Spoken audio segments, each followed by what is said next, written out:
Assalamualaikum warahmatullahi wabarakatuh. Alhamdulillah, salatu wassalamu ala rasulillah wa ala alihi wa sahbihi wa man wala. Asyhadu an la ilaha illallah wahdah la syarikalah wa asyhadu anna muhammadan abduhu wa rasuluhu alladzi la nabiyya ba'dah.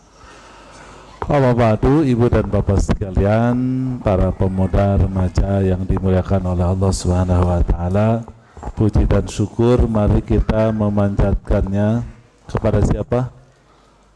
Kepada Allah Subhanahu wa taala. Allah lah Tuhan kita yang telah menciptakan kita maksudnya, dan juga makhluk yang lain. Kemudian juga Allah siapkan bagi kita adalah rizkinya, sehingga kita tidak dibiarkan begitu saja, ya. Mau nyari makan ada makanannya, ya. Mau pakai pakaian Allah juga siapkan, ya. Cari pasangan ada pasangannya, alhamdulillah. Sudah berpasangan, mau punya anak, alhamdulillah dikasih sama Allah Subhanahu wa taala, ya. Mau tidur tinggal merem, mau bangun ya tinggal buka mata aja. Mau lapar tinggal makan. Luar biasa, Allah Subhanahu wa taala ciptakan kita dan Allah siapkan rezekinya buat kita. Allah lah satu-satunya Tuhan yang kita harapkan ridha dan rahmatnya. Allah yang kita takutkan murka serta azabnya. Karenanya hanyalah kepada Allah kita semuanya menyembah. Hanyalah kepada Allah Subhanahu wa taala kita beribadah, mengharapkan rahmat dan ridha, takut akan murka dan azab. Makanya sekali lagi segala puji bagi siapa? Bagi Allah Subhanahu wa ta'ala. Salawat dan salam semoga Allah curah limpahkan kepada Nabi kita semua, Nabi Muhammad sallallahu alaihi wasallam, Nabi akhir zaman yang tidak mungkin diutus setelahnya Nabi yang lain. Dan ini membawa konsekuensi bahwa ajaran Nabi Muhammad ini adalah ajaran yang terbaik sepanjang sejarah kemanusiaan. Tidak hanya berlaku di zaman beliau 15 abad yang lalu, tetapi juga berlaku di zaman kita sekarang dan juga di zaman orang-orang di kemudian hari jelang kiamat nanti. Oleh karena itu kita bolehlah berdoa kepada Allah Subhanahu wa taala agar kita semuanya dijadikan hamba-hamba Allah yang pandai bersyukur. Amin dong. Boleh pula kita berdoa kepada Allah Subhanahu wa taala agar kita ini dijadikan sebagai hamba Allah yang beribadah kepada Allah dengan mengamalkan sunnah-sunnah Rasul. Amin. Amma ba'du, ibu dan bapak sekalian, hadirin hadirat remaja sekalian yang hadir di kesempatan kali ini, saya sangat berbahagia, senang sekali malam hari ini bisa bersilaturahim di surau kita, karena dipastikan berdasarkan informasi yang valid, orang-orang yang ada di sini adalah orang-orang apa sih di sini? Orang-orang ahli surga sepertinya di sini. Ada yang dari neraka, bisa acungkan tangan? Tidak ada ya? Oh, jadi betul dong. Ya, itu informasinya memang valid. Kalau ingin tahu ahli surga itu yang kayak gimana, gampang, tinggal cari cermin dan lihatlah cermin itu baik-baik, itulah ahli. Betul begitu? Pengen tahu ahli surga nggak, Bu? Pengen tahu ahli surga kayak gimana gitu? Lihat cermin aja. Nah, yang ada di cermin itu siapa? Ahli neraka apa ahli surga?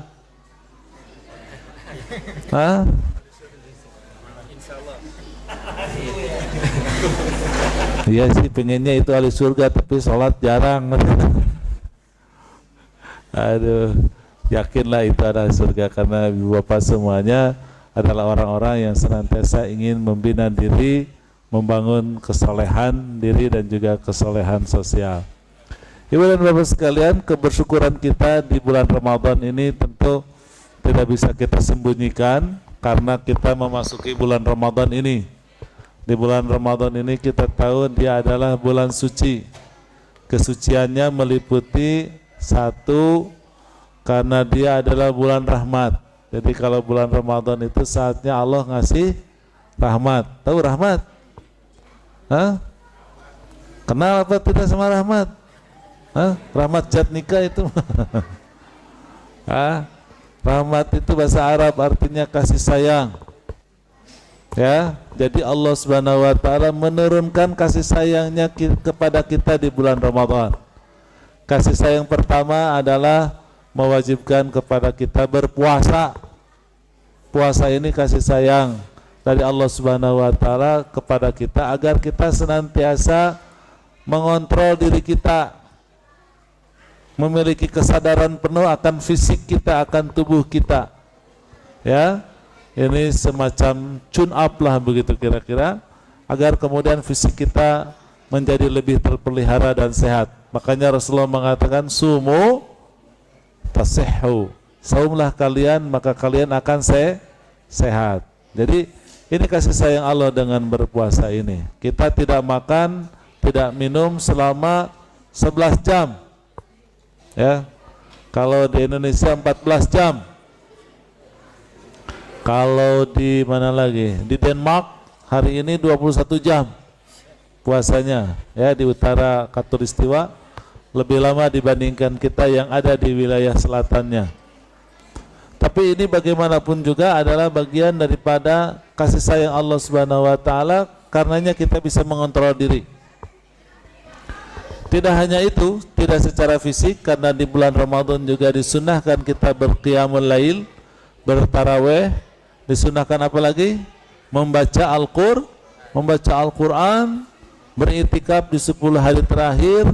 Kalau sempat kita mendapatkan Lailatul Qadar, membayar zakat di ujung Ramadan, memperbanyak sedekah dan amal saleh, berlebaran tanggal 1 Syawal.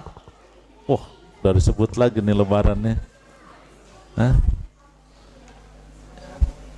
makanya kita juga diminta untuk bersadar diri sebagai hamba Allah yang harus beribadah kepadanya. Ketaatan kepada Allah Subhanahu wa taala teruji dan terlaksana, bukan hanya teruji, terbukti, teruji di bulan Ramadan. Nggak ada yang tidak taat, minimal puasa. Tadi di Twitter saya ada yang nanya, Ustadz, apa hukumnya orang berpuasa tapi tidak sholat? Kayaknya pinginnya itu saya ngejawab, oh kafir, percuma, itu mungkinnya jawaban dari saya. Saya bilang nggak begitu. Kalau ada orang puasa tetapi tidak sholat, kita bersyukur kepada Allah, alhamdulillah mau puasa. Berikutnya diajarin agar dia bisa sholat. Syukur. Karena puasa itu membuat kita menjadi taat. Luar biasa ini puasa itu. Di Indonesia ini karena mayoritas kaum muslimin, banyak orang kafir puasa di Indonesia. Cina misalnya, Cina aku mau puasa aja kayak kalian aja katanya. Enak katanya makan kolak maghrib katanya. Bilang lagi lapar enak ya makan kolak katanya. Ada yang begitu. Jadi apalagi kita umat Islam, yang saya katakan tadi, ada baca Quran, ada tarawih, ada Lailatul Qadar, ada macam-macam. Kita betul-betul terbukti bahwa kita ini taat kepada Allah Subhanahu wa taala. Malah ketaatan itu tidak lagi pada skala individu, tetapi pada skala komunitas yang lebih besar. Kalau di sini sih alhamdulillah ya, memang sehari-harinya kita kan rajin ibadah Pak ya. Di sini ini mah.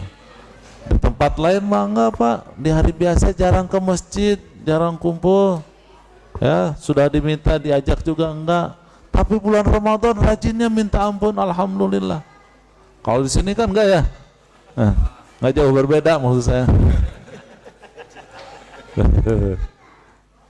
Ya. Jadi sekali lagi Ramadan ini adalah bulan kasih sayang Allah Subhanahu wa taala. Yang ketiga, ukhuwah dan persaudaraan sesama kaum muslimin begitu erat di bulan Ramadan. Zakat, sedekah, buka bersama, menyantuni anak yatim, Itu biasa populer, biasa kita lakukan. Dan ini adalah kasih sayang Allah Subhanahu wa taala kepada kita. Jadi karena puasa inilah, Ramadan inilah, kita akan mengontrol diri kita, kita akan lebih taat kepada Allah Subhanahu wa taala, dan yang ketiga, semakin bersahabat, semakin berkeluarga, semakin berukhuwah, bersaudara dengan sesama saudara kita. Yang kedua, selain rahmat, Allah Subhanahu wa taala turunkan kepada kita berkah. Apa yang disebut dengan berkah? Bahasa Arabnya, bahasa Inggrisnya itu nggak tahu nih. Added value. Apa itu, bahasa apa tuh? Nilai tambah. Allah Subhanahu wa taala kasih kepada kita nilai tambah. Ini luar biasa. Tidak ada yang lebar, kata orang Jawa Barat ya. Tidak ada yang sayang dari harta yang kita keluarkan di bulan Ramadan. Senang banget ya. Di Indonesia daging sekarang 160.000 sekilo, Pak. Ya, cabai juga melonjak tinggi. Ya, konon katanya belewah dan kolang-kaling sulit didapatkan kecuali dengan harga yang mahal. Luar biasa ya. Gula juga naik katanya. BBM sudah naik sebelumnya kalau BBM di Indonesia. Ya. Tapi berkah aja. Sepanjang bulan, sekarang baru 5 hari. Ada sisa 25 hari lagi. Tapi diperkirakan sepanjang bulan kaum muslimin di setiap rumahnya tidak kehilangan kolak. Ini added value. Orang banyak bersedekah. Hampir setiap lembaga amil zakat di Indonesia 80% pendapatannya didapat di bulan Ramadan. Artinya orang itu bersedekah banyak, tapi nggak ada yang miskin. Terbukti akhir Ramadan mereka bisa mudik. Nggak tahu nih orang sini pada mudik nggak nanti akhir Ramadan. Nanti saya lihat di pesawat, tanggal 5 Agustus saya pulang, ada bapak-bapak nggak di situ? Nah, bisa mudik, bisa berbagi di kampungnya, bisa kirim uang ke kampungnya. Luar biasa, uang dikeluarkan, dana disiapkan, tapi berkah saja. Akhir Ramadan, baju baru, lebaran, ketupat ada terhidang. Alhamdulillah, added value. Itu baru dari sisi harta. Belum added value dari hal yang lainnya, berkah, kesehatan. Belum lagi kedekatan dengan keluarga, rukun, damai. Di pengadilan agama sepi, Pak, dari tuntutan cerai, Pak. Nggak ada yang minta cerai. Ramadan Karim. Mulia, luar biasa Ramadan ini. Ya, lebih akrab, ibu dan bapak juga lebih akrab, orang tua dengan anak juga seperti itu. Ada nilai tambah. Dan yang ketiganya ada maghfirah, ampunan. Ini ampunan ini hanya akan diberikan kepada orang-orang yang memiliki motivasi kuat. Motivasi kuat berpuasa dan beribadah Ramadan. Rasulullah bersabda, "Man shoma Ramadhana imanan wahtisaban ghufira lahu ma taqaddama min dhanbi." Siapa yang berpuasa dengan iman yang kuat, dengan penuh harapan dan cita-cita, maka Allah akan ampuni dia dari setiap kesalahan. Makanya kan saking kita banyak amal soleh, saking kita tidak berbuat maksiat, Rasulullah menggambarkan di bulan Ramadan itu pintu surga dibuka lebar, pintu neraka ditutup rapat-rapat, sampai setan aja dibelenggu, nggak bisa berkutik. Dan ini akhirnya membuat kita menjadi orang-orang yang terampuni dosanya. Digambarkan dalam hadis, kayaumin waladathu ummuh, seperti bayi yang baru dilahirkan, tidak ada dosa, tidak ada apa. Karena demikian, maka menjadi keharusan kita memaksimalkan Ramadan, mengoptimalkan Ramadan, dan jangan menyia-nyiakannya. Ramadan itu harus betul-betul optimal agar kekaromahannya, kesuciannya itu menjadi lestari, yaitu dalam bentuk rahmat, berkat, dan juga maghfirah. Begitu ya. Bagaimana caranya? Sudah ngerti sendiri ya. Nggak nggak usah diajarin lagi ya. Qiyamul lail setiap malam jangan bolong, baca Quran sebanyak-banyaknya, zikir di pagi dan petang, banyaklah berdoa di ba'da asar sampai dengan betul begitu? Itu betul apa salah? Banyak berzikir dan berdoa dari asar sampai betul begitu? Betul apa menunggu buka atau ibu-ibu sibuk siapin buka itu? Kan harusnya di situ berzikir dan berdoa ya. Saya rasa caranya sudah kita ketahui. Nah, karena Ramadan itu dalam setahun itu hanya satu kali, walaupun diriwayatkan para sahabat menginginkan sepanjang tahun itu adalah Ramadan, tapi nggak apa daya, Ramadan hanya satu kali. Nah, nanti di bulan Syawal seterusnya sampai dengan Sya'ban, kita tidak perlu melakukan apa yang kita perbuat di bulan Ramadan, tetapi kita berbuat yang lain, yaitu menjalani kehidupan dengan benar sesuai dengan tuntunan Rasulullah SAW, sesuai dengan syariat Islam. Ya, nggak usah Ramadan itu kita laksanakan di bulan Syawal dan seterusnya. Cukup Ramadan adalah untuk Ramadan. Selebihnya kita menghadapi kehidupan sesuai dengan sunnah, sesuai dengan syariat agama kita, untuk kemudian meraih prestasi, mendapatkan rizki, mencari rizki, belajar, sekolah, meningkatkan karir, meningkatkan keahlian dan seterusnya agar hidup kita menjadi lebih berkualitas. Nanti ketemu lagi Ramadan, balik lagi. Kesucian itu akan kemudian tumbuh sehingga dia menjadi seperti tune up, seperti menjadi recharger gitu. Kita ini recharge gitu, sehingga kemudian kualitas kita itu akan terus terpelihara dengan baik. Ada yang bertanya, Ustadz, apa sih sesungguhnya yang diinginkan Islam terhadap kita kaum muslimin, individu muslim dan muslimah? Yang diinginkan Islam kepada kita sebetulnya nggak muluk-muluk. Islam itu pinginnya kita ini muslim atau muslimah punya akidah yang benar, jangan akidah yang tersesat, jangan salah. Akidah yang benar itu ialah orang-orang yang beriman kepada yang gaib. Akidah yang benar apabila kita beriman kepada yang gaib. Tahu yang gaib? Mungkin bisa dikasih tahu ke saya? Salah satunya Allah. Yang gaib itu bukan istilah Islam ya sebetulnya, istilah kemanusiaan. Semua manusia memahami ada yang disebut dengan gaib. Gaib itu bahasa kerennya, bahasa legek gitu kata orang Garut, itu adalah abstrak. Nah, yang abstrak-abstrak itu harus kemudian kita imani. Sebaliknya dari abstrak adalah konkret. Bahasa Arabnya syahadah. Jadi kalau akidah yang baik, yang benar, apabila kita sudah beriman kepada yang abstrak. Kalau syahadah mah tidak perlu iman. Yang namanya syahadah mah butuh pembuktian rasional empirik. Ya, kalau ada hal yang tersembunyi itu bisa disingkap dengan kemajuan ilmu pengetahuan dan teknologi. Karena ilmu pengetahuan dan teknologi itu ada di area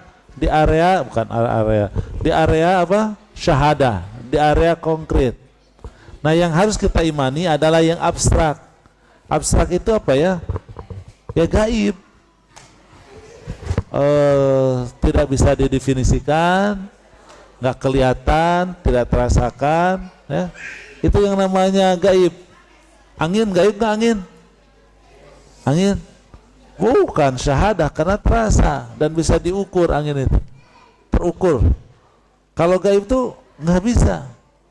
Makanya karena nggak bisa dirasakan, nggak bisa didefinisikan, nggak kelihatan, setiap orang beda-beda persepsinya tentang hal gaib. Tapi setiap orang akan sama persepsinya tentang hal yang konkret. Ya, akan sama. Komputer sama di mana-mana, begitu. Pesawat udara mau negaranya berbeda, sistemnya sama. Sistem bandaranya, sistem apa segala macam. Karena dia konkret, real. Kesehatan konkret. Orang pilek sama, mau kemana-mana juga sama. Ya, jangan dikira di sini pakai Panadol, di Indonesia pakai obat merah, enggak. Jadi sama, karena dia konkret, kelihatan, nyata, bisa didefinisikan. Gaib, ini problem. Nah, kita dituntut beriman kepada yang gaib. Nah, kalau kita runut dari setiap hal abstrak, itu ternyata ada yang perennial. Ini kok jadi susah begini ngomong. Ada yang perennial. Perennial itu semua manusia sepanjang sejarahnya sama bingungnya. Sama bingungnya. Dan itu ada 3 hal. Pertama, tentang siapa yang menciptakan. Apakah alam semesta ini ada penciptanya atau tidak? Kalau ada, siapa? Yang kedua, apakah manusia ini kalau mati sama dengan semut gitu? Ya, sama dengan binatang? Ataukah berbeda? Kesimpulannya, kayaknya manusia matinya nggak kayak semut. Setelah mati ada kehidupan. Tapi ada kehidupan juga berbeda satu orang ke orang yang lain. Karena abstrak. Yang ketiga, tentang nasib, tentang masa depan. Apakah kita ini akan terus dengan istri kita yang ada sekarang? Apakah berkurang karena perceraian atau kematian? Apakah bertambah karena keridhaan sang istri? Karena kalau memaksakan tidak bagus, Pak, tidak bagus. Itu bikin tersinggung istri. Kan tapi nggak gaib, nggak tahu, nggak ngerti. Apakah anak-anak kita ini akan besarnya nanti dewasanya setelah selesai kuliah dia kerjanya lebih baik penghasilannya dari kita, atau malah lebih miskin, lebih bodoh dari kita bapak ibunya? Gaib. Apakah kita akan sukses? Apakah bangkrut di kemudian hari? Wallahu a'lam. La tadri madza taksibu ghadan. Nggak ada satupun orang yang tahu tentang apa yang terjadi besok. Inilah sekali lagi yang menggelisahkan banyak orang. Atau bukan banyak orang, semua orang. Soal siapa Tuhan membuat manusia ada yang percaya kepada Tuhan, ada yang menolak adanya Tuhan. Ada yang tidak bertuhan, ada yang bertuhan tapi tidak perlu merasa beribadah kepadanya.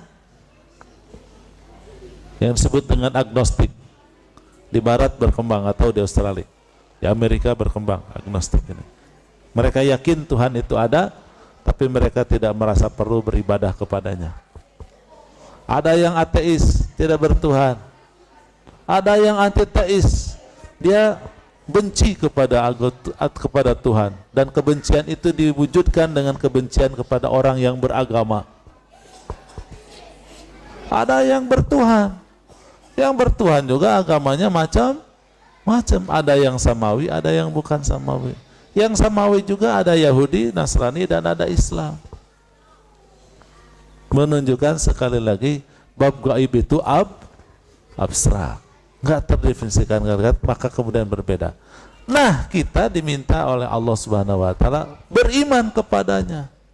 Dan siapa yang beriman kepada gaib, meyakini adanya Tuhan, dan Tuhan itu adalah Allah Subhanahu wa Ta'ala, adalah orang-orang yang menjadikan Al-Quranul Karim sebagai pedoman. Kan begitu ya?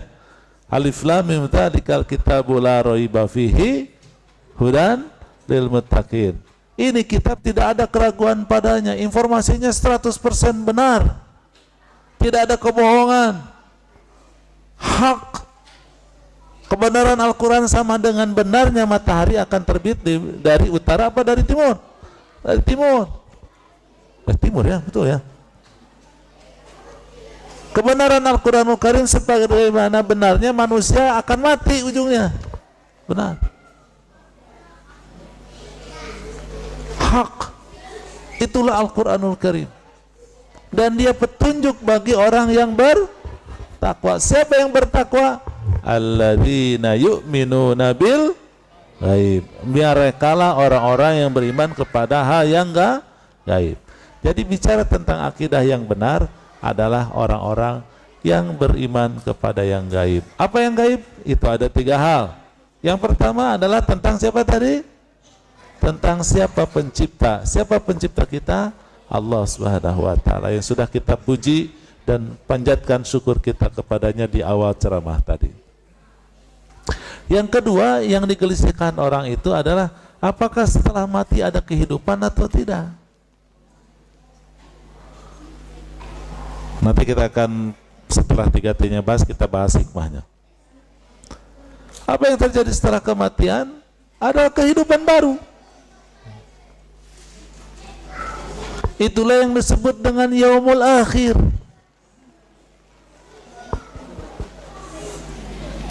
Yaumul akhir itu ada 4 tahap. Pertama, kiamat. Kedua, mahsyar. Yaumul qiyamah, yaumul mahsyar. Ketiganya, yaumul hisab, hari perhitungan. Dan yang terakhir, keempat, yaumul jaza atau hari pembalasan.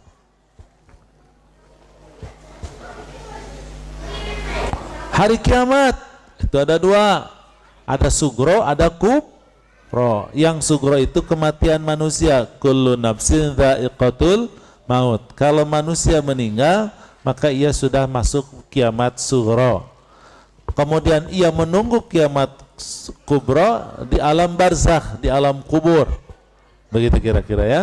Sampai kemudian datanglah yaumul qiyamah al-kubro, yaitu ketika dunia ini fana, hancur lebur, gunung diletuskan, langit ditumpahkan, begitu bintang-bintang semuanya beradu musnah, sehingga kemudian kita hancur, baru kemudian kita akan masuk ke tahap yang kedua yang disebut dengan yaumul mahsyar.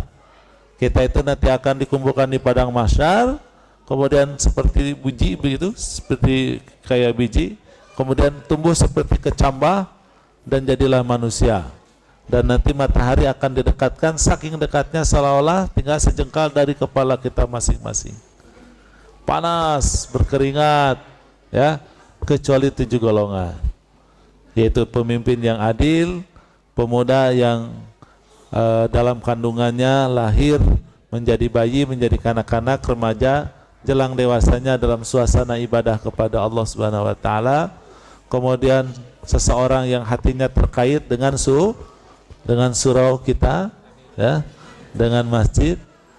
Kemudian 2 orang yang saling mencintai karena Allah. Berikutnya adalah orang yang memiliki imunitas terhadap dosa dan maksiat. Yang nomor 6, orang yang senantiasa bersedekah dan tidak diumumkan sedekahnya, sembunyi-sembunyi sampai tangan kanannya tidak tahu yang diinfakkan tangan kirinya. Dan ketujuh, orang yang selalu berzikir sendirian, nggak rame-rame, dan menguraikan air mata dari 2 matanya. Inilah yang akan selamat dari panasnya matahari yang didekatkan nanti kelak di padang mahsyar. Berikutnya masuk ke tahap ketiga, yaitu yaumul hisab. Kita akan membawa catatan, karena kita yakin ketika kita hidup di dunia ini, kita ditemani oleh Raqib dan Atid. Raqib dan Atid yang mencatatkan kebaikan dan keburukan. Nanti rapotnya akan kita pegang. Kalau sudah lihat biru, maka nanti di yaumul hisab kita akan menyodorkannya dengan tangan kanan kita, disodorkannya, ingin segera diperiksa karena yakin isi rapotnya tadi nilainya semuanya biru, nggak ada merahnya. Sebagian lagi tahu bahwa rapotnya banyak merahnya, maka ia dengan tangan kiri disembunyikan di belakang tangan, di belakang punggungnya, menghindarkan diri dari pemeriksaan. Tentu saja kelompok pertama kalau dipersiksa dinyatakan lulus, sementara yang kelompok kedua tidak lulus. Masuklah nanti ke hari keempat yang disebut yaumul jaza, hari pembalasan. Kita insya Allah lulus semuanya, dan kita akan masuk ke mana? Ke neraka apa ke surga? Kok ragu-ragu? Kita kan lulus semuanya, maksudnya catatan kebaikannya luar biasa, sehingga kita masuk ke mana? Surga. Sementara orang kafir, zalim, munafik, ya, itu semuanya masuk ke mana nanti? Neraka, karena catatan amalnya buruk. Itulah yang disebut dengan yaumul akhir. Penting kita mengimani Allah Subhanahu wa taala dan juga mengimani yaumul akhir. dua keimanan inilah terhadap gaib ini yang membuat kita terkendali dalam hidup ini. Kita tidak mau berbuat dosa karena Allah Maha melihat. Kita akan beramal soleh karena akan dipahalai oleh Allah. Kita menjaga diri untuk tetap berbuat baik kepada orang agar Allah melindungi kita. Kita tutup aib orang lain, saudara kita aibnya nggak diomongin, nggak diobrolin. Kenapa? Karena agar Allah menutup aib dirinya. Yakin Allah itu ada bersama dia. Ihfadillaha tajidhu tujahak. Jagalah Allah Subhanahu wa taala, pasti kau temukan Allah senantiasa ada di depanmu membimbingmu sehingga kita ada di jalan yang benar selama-lamanya. Kita beriman kepada yaumul qiyamah, yaumul akhir. Karena ternyata apa yang kita lakukan sekarang di dunia ini tercatat, ada rekodnya dan akan dipertanggungjawabkan di yaumul akhir. Sehingga di dalam kehidupan ini kita senantiasa menjalani kehidupan dengan nilai-nilai yang terbaik. Itu manfaat kalau kita beriman kepada Allah dan beriman kepada yaumul akhir. Malah akhlakul karimah, perangai yang baik sebagai muslim yang baik itu akan wujud karena kita beriman kepada Allah dan kepada yaumul akhir. Man kana yu'minu billahi wal yaumil akhir falyaqul khairan aw liyasmut. Kalau orang sudah beriman kepada Allah dan yaumul akhir, ngomongnya senantiasa ngomong-ngomong yang baik, tidak menyakitkan, tidak menyinggung perasaan, tidak mengobarkan peperangan, tapi ngomongannya baik-baik. Kalau misalnya dia nggak bisa ngomong yang baik-baik, awliyasmut, maka ia akan lebih baik diam. Diam itu hikmah. Diam itu adalah emas. Katanya begitu, kata orang, silent is gold katanya. Barang siapa yang beriman kepada Allah yaumul akhir, maka hendaklah ia menghormati tamu. Terbukti nih, muslim di Melbourne ini beriman kepada Allah dan Rasulnya karena saya nikmat hidup di sini, dilayani kemana-mana, subhanallah. Ahli surga semua nih, ada Pak Anes, ada banyaklah orang-orang yang melayani saya, Pak Toto juga ada yang lainnya. Ya, berarti ini orang-orang yang beriman. Fal yukrim jarahu, menghormati tetangganya, alhamdulillah. Ya, saling menitipkan anak, ya kalau mau kerja betul.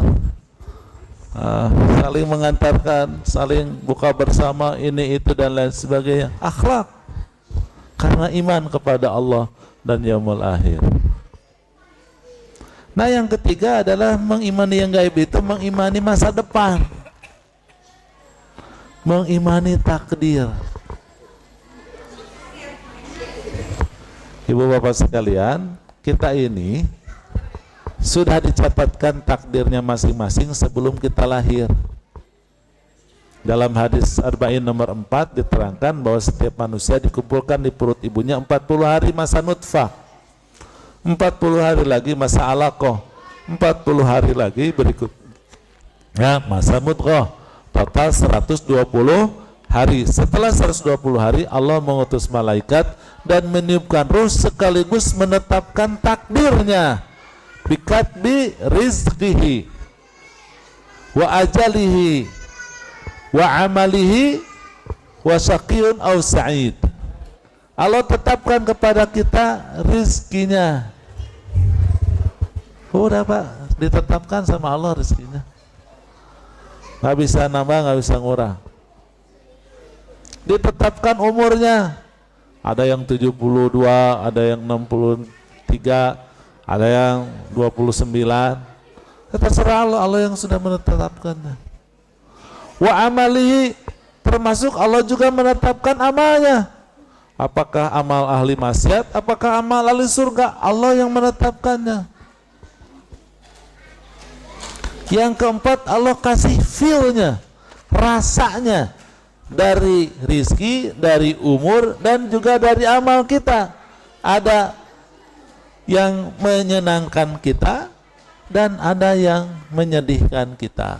Ada yang membuat kita suka, ada yang membuat kita duka. Itu semuanya sudah tercatat rapi sebelum kita lahir dari kandungan ibu kita, dari perut ibu kita. Harus yakin.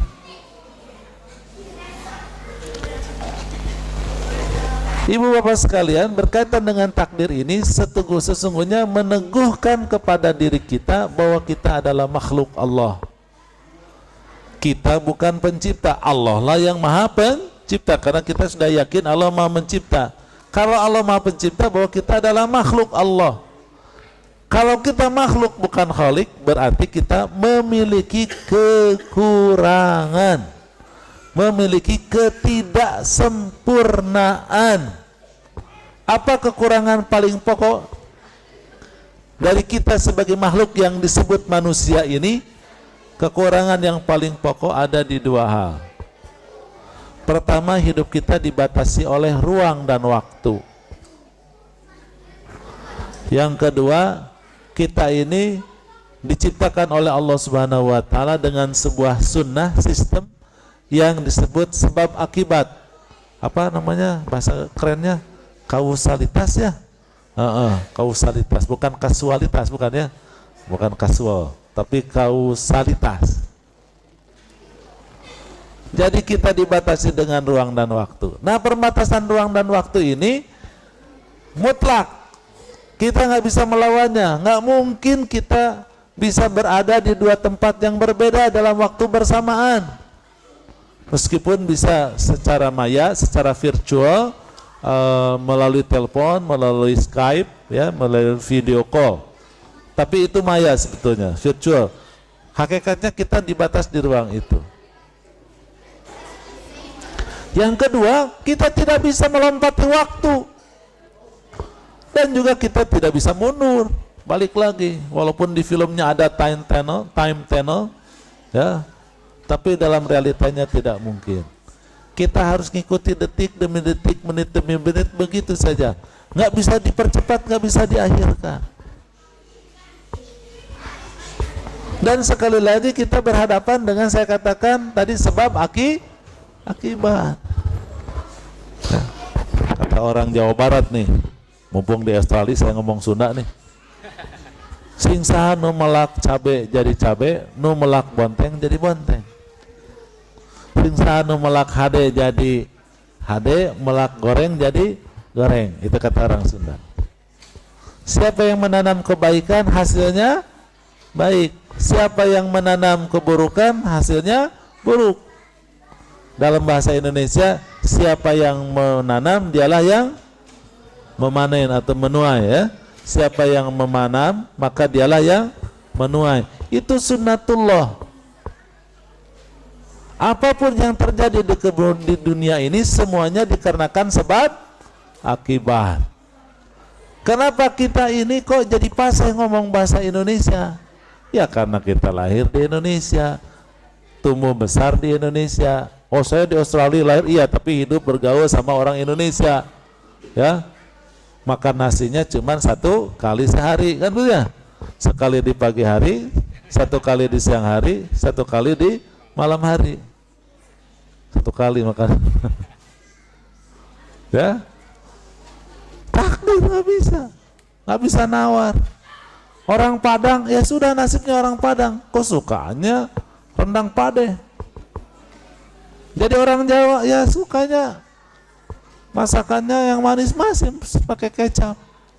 Kalau jadi orang bule, kesukaannya keju sama roti. Takdir. Dan itu ada sebabnya. Karena bule jadi begitu, karena terusnya begitu. Tidak ada.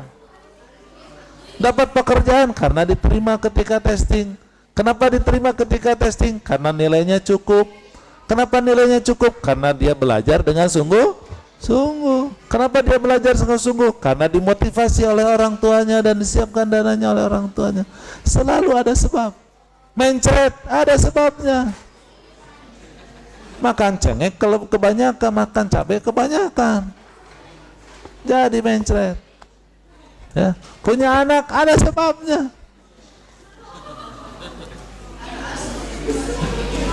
Jadi kita ini dalam hidup ini akan sibuk dengan sebab akibat. Nah, keterbatasan waktu dan ruang, adanya sunnatullah, kausalitas, inilah yang membuat kita terbatas. Dan takdir yang Allah berikan kepada kita itu lengkap dengan keterbatasan tadi, sehingga kita hanya bisa tahu tentang takdir yang sudah terjadi. Kalau belum terjadi, mohon maaf, kita tidak tahu sama sekali. Yang sudah terjadi tidak perlu kita bahas, dan sudah lewat. Tetapi yang menjadi gaib, yang menjadi abstrak adalah takdir yang belum terjadi. Pastikah apa yang terjadi yang di masa yang akan datang? Pasti, tetapi bukan di pengetahuan kita, adanya di pengetahuan siapa? Allah Subhanahu wa Ta'ala sebagai Sang Pencipta yang sudah menakdirkan segala sesuatu. Allah itu maha luas, maha kaya, Dia ada tanpa dibatasi oleh ruang dan waktu, dan tidak dibatasi dengan sebab akibat. Makanya di dalam Al-Quran, kalau Allah udah ngomong kun fayakun, kalau Allah mengatakan jadilah sesuatu, maka jadilah sesuatu itu kehendak Allah Subhanahu wa Ta'ala. Kita nggak bisa begitu. Segala sesuatu kita dibatasi dengan ruang dan waktu dan keterbatasan sebab akibat tadi. Berarti yang gaib itu apa, Pak, Bu? Takdir yang belum terjadi, di mana Allah menutup pengetahuan kita tentangnya. Ini butuh keimanan. Banyak orang yang tidak iman. Karena tidak iman, maka datanglah ke dukun, datanglah ke paranormal, datanglah ke eyang subur.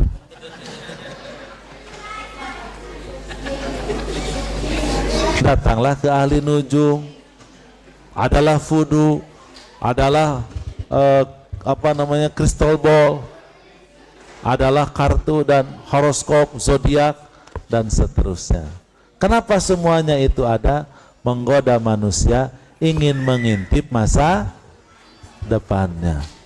Dan bila itu kita lakukan, syirik namanya.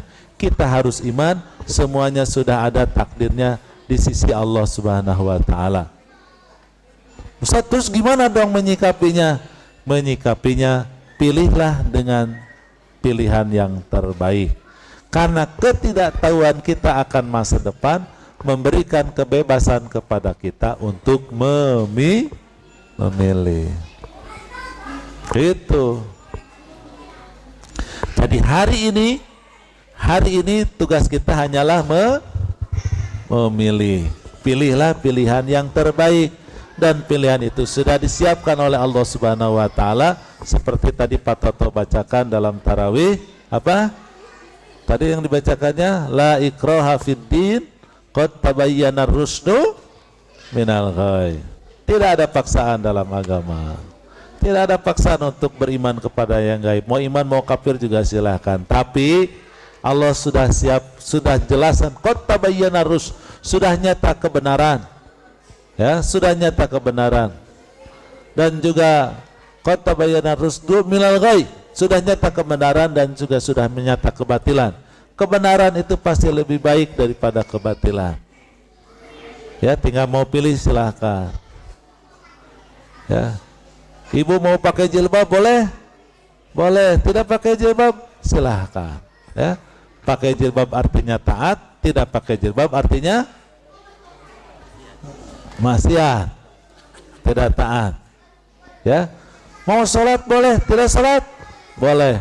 Barang siapa yang mendirikan sholat, dia sudah menegakkan agama. Siapa yang meninggalkan sholat, ia sudah menghancurkan agama. Jelas semuanya. Silahkan dipilih. Mau durhaka sama orang tua atau mau berbakti kepada orang tua, ada pilihannya. Mau bertauhid kepada Allah Subhanahu wa Ta'ala, hanya menyembah Allah dan mengharapkan ridho kepadanya saja, atau kita mau musyrik, kita percaya sama dukun,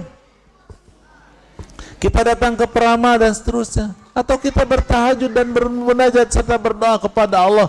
Ada, Pak, pilihannya. Mau berzina atau mau nikah lagi, ada, Pak, pilihannya. Ini bagi duda, kasihan kan, sudah ditinggal istrinya, kan mending menikah lagi, tinggal mati sama istrinya. Atau ibu yang sudah tinggalkan bapaknya, kan dia cari suami lagi daripada berzina, berdosa. Ada pilihannya. Mau berdagang dengan jujur atau mau berdagang dengan culas, silahkan pilihan. Nah, kalau kita beriman tentu saja kita akan memilih sesuai dengan panduan Al-Quranul Karim. Dan harus ingat sekali lagi, keterbatasan kita karena ruang dan waktu juga dengan sebab akibat. Makanya bila sebabnya yang kita pilih adalah yang baik, pasti hasilnya adalah baik. Inilah yang disebut dengan iman kepada yang gaib. Ramadan sekali lagi adalah bulan mulia di mana kita meyakini tentang rahmat Allah, tentang berkah Allah, dan tentang maghfirah Allah. Sehingga kita akhirnya harus menjadi orang-orang yang beriman, iman yang benar. Dan iman yang benar adalah mengimani apa tadi? Gaib. Yang gaib itu apa? Abstrak apa konkret? Abstrak. Kalau yang konkret apa bahasa Arabnya tadi? Syahadah, alimul ghaibi wasyahadah. Allah Subhanahu wa taala Maha mengetahui hal-hal yang gaib, hal-hal abstrak, dan juga hal-hal yang konkret. Oleh karena itu maka kita harus beriman kepada yang abstrak ini. Apa yang abstrak itu? Pokoknya ada 3. Siapa yang mencipta, apa yang terjadi setelah kematian, dan tentang nasib atau tentang masa depan. Ini harus kita imani dengan benar. Bila iman kepada Allah, iman kepada yaumul akhir, iman kepada takdir, maka insya Allah kita akan selamat hidup di dunia ini, bergelimang dengan kebahagiaan, berkelimpahan dengan semangat optimisme, meyakini kehidupan ini harus diisi dengan sebaik-baiknya, karena kita yakin innal akhirata khairul laka minal ula, bahwa sesungguhnya akhirat itu lebih baik buat kamu dibandingkan dengan dunia sekarang. Sehingga dunia ini kita begitu bersemangat menghadapinya melalui pelaksanaan syariat Islam, syariat agama Allah Subhanahu wa taala di dalam kehidupan keseharian kita. Ada pertanyaan?